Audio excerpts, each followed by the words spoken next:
Danielle, what would you say was the headline out of Superintendent Hoffman's State of Education speech? So I would say the main theme that ran throughout her address was, as she put it, that the state continues to deny funding for public education.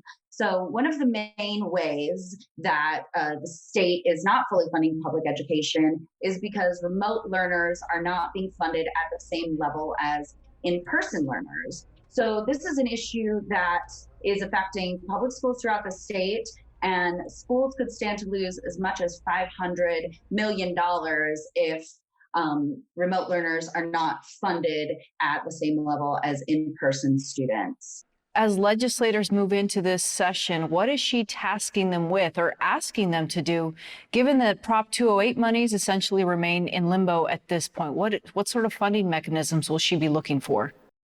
Yeah, so there's a few things. One is she led with this at the top of her address, was to fully fund remote learning, as I was just talking about. And another thing that she's asking for is additional funds for resources to help with the social emotional well-being of students and teachers.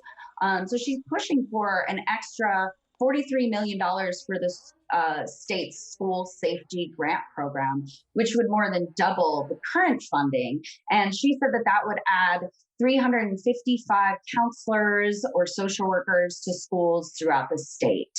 And that being said, there's this vaccine rollout that is targeted toward teachers to get them back in the classroom sooner. What's the reality, though? How easy has that process been so far? Yeah, so I can talk about how that's been going in Tucson, especially since I've been following that. And I'll tell you, Lorraine, it has been one of the most confusing things that I've had to report on. Um, so far in Tucson, as of the end of last week, we had vaccinated about 7,000 K 12 staff. Now, that was just the first shot, so they all need to get their second shot still. The Dr. Francisco Garcia with the county health department said that they anticipated getting another 7,000 K 12 staff and educators vaccinated this week. If that happens, that will be about two-thirds that have their first shot. But the rollout has been slower than anticipated. It's been a little confusing. The instructions that the county health department gave in the beginning have changed several times. So I get educators. I'm very connected to the educators in the Tucson community. And so I hear from them all the time saying, I don't know how I'm supposed to make an appointment. I don't know who I'm supposed to call. And that is becoming more clear. It was a little confusing the first couple of weeks, but it seems like it's starting to smooth out. You talk to teachers, families, unions, school leadership. Does anyone actually expect that school will return in the state of Arizona to the traditional in-person learning environment this semester?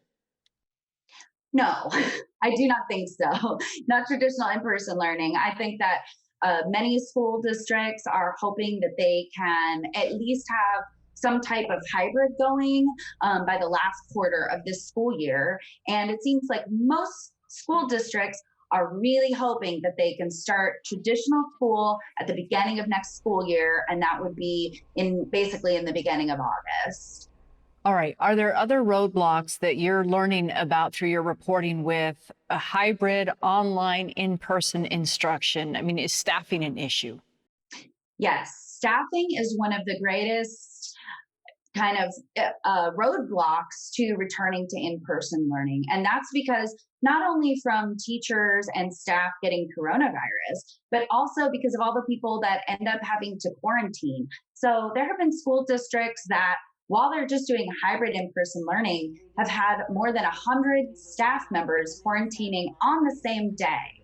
And I think it's important to keep in mind that transmission in schools is pretty low. So it doesn't mean that all these staff are getting coronavirus in school or that they even all have coronavirus. Many of them just have to quarantine because they've been in close contact.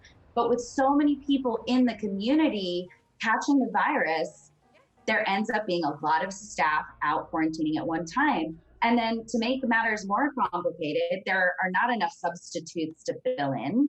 And so that really has been probably one of the greatest roadblocks, other than concerns over public health, to returning to in person learning. Yeah, regardless of how this unfolds, you still need a qualified person in front of the children, whether it's in person or online. Exactly, exactly. Not to mention driving the school bus, janitors, all types of positions throughout the school.